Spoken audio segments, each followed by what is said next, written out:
শেষবার তাকে বিদায় দিয়েছিলাম হাসি মুখে, ঘরের ছেলেকে দূরে পাঠিয়েছিলাম স্বর্ণের লোভে, তবে সে ফিরল একরাশ দুঃখ কষ্ট অভিমান নিয়ে। এক যুগ পর তাকে বরণ করলাম ভেজা কান্না মুখে, অশ্রুসিক্ত নয়নে। সাও ভিসেন্তে থেকে সাও পাওলো, তারপর সান্তোস, যুব একাডেমি পর্তুগিজা সান্তিস্তা থেকে শুরু। ফুটসালের রংমশাল থেকে আবির্ভাবের তারকা হয়ে ওঠা, সান্তোসের একাডেমিতে ঠাঁই হওয়া জীবন। 6 বছরের যুব একাডেমির ক্যারিয়ার, তার মাঝে 4 বছরের সিনিয়র ক্যারিয়ার, ততক্ষণে শুরু হয়ে গেছে মেসি রনের যুগ। চয়েসটা ছিল তার, ইচ্ছাটা ছিল তার বাবার। স্বপ্নের ক্লাবকে বেছে নিয়েছিলেন ইউরোপ শাসন করতে। ভাগ্য খুলতে চেয়েও ধরা দেয়নি।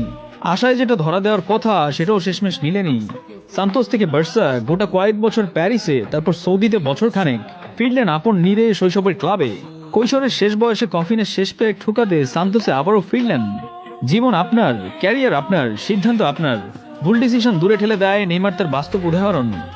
আমরা ভুলবো না নেইমারের পুস্কাসের গোলটার কথা। আমাদের মনে করিয়ে দেয় কাকার অ্যাসিস্টে তার হেডে গোল করার মুহূর্তটা। আমাদের অবাক করে দেয় লেফট ফুটে ইকার ক্যাসিয়াসকে, রাইট ফুটে বুফনকে চমকে দেওয়া সাহসিকতার। আমরা ভুলিনি জুনিগারের ফাউলের কথা। আমরা মনে রাখবো স্পেনকে নাস্তানাবুদ করাটা। তিনি ফিরেছেন, ব্যক্তিগত অর্জন নেই, গায়ে ওয়ার্ল্ড কাপের তকমা লাগানো নেই, কিন্তু 200 মিলিয়নের ভালোবাসার সঙ্গে করে নিয়ে আছেন। ফ্যানরা তাকে শুধুমাত্র উপভোগ করতে চান, সেটাও সম্ভব হয়ে ওঠে না। একটার পর একটা ইনজুরি, তিনি হাঁটছেন, দৌড়াচ্ছেন, নিচে পড়ে গিয়েও আবার উঠে দাঁড়িয়েছেন। সবাইকে জীবনে একটা অধ্যায়ে এসে থামতে হয়। কেউ 40-এর দোরগোড়ায় মাঠ চষে বেড়াচ্ছে, কেউ 30-32-এ হাঁপিয়ে গেছে, কেউ টাকার নেশায় এদিক থেকে সেদিক ঘুরে বেড়াচ্ছে, কেউ লয়ালিটির তকমা গায়ে জড়িয়ে ক্যারিয়ারটা রীতি টানছে।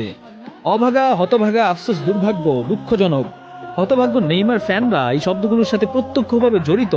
যখনই তাকে নিয়ে কোনো স্বপ্ন আঁকছেন, পরবর্তীতে সে বেডে শুয়ে মাঠে ফেরার অপেক্ষাই করছেন। মেসি রানের যুগে নেইমার ফ্যান হওয়া সহজ নয়।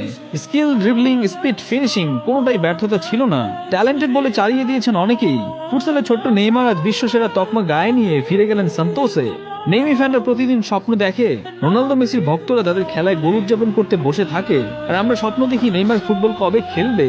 অথচ বাস্তবতায় নেইমার হাসপাতাল থেকে ফিরে আসার রূপকথার গল্প লিখে। স্বপ্ন আর বাস্তবতা দুটোই ভিন্ন। পরবর্তী জীবনের জন্য শুভকামনা রইল প্রিয় নেইমার দ্য জুনিয়র।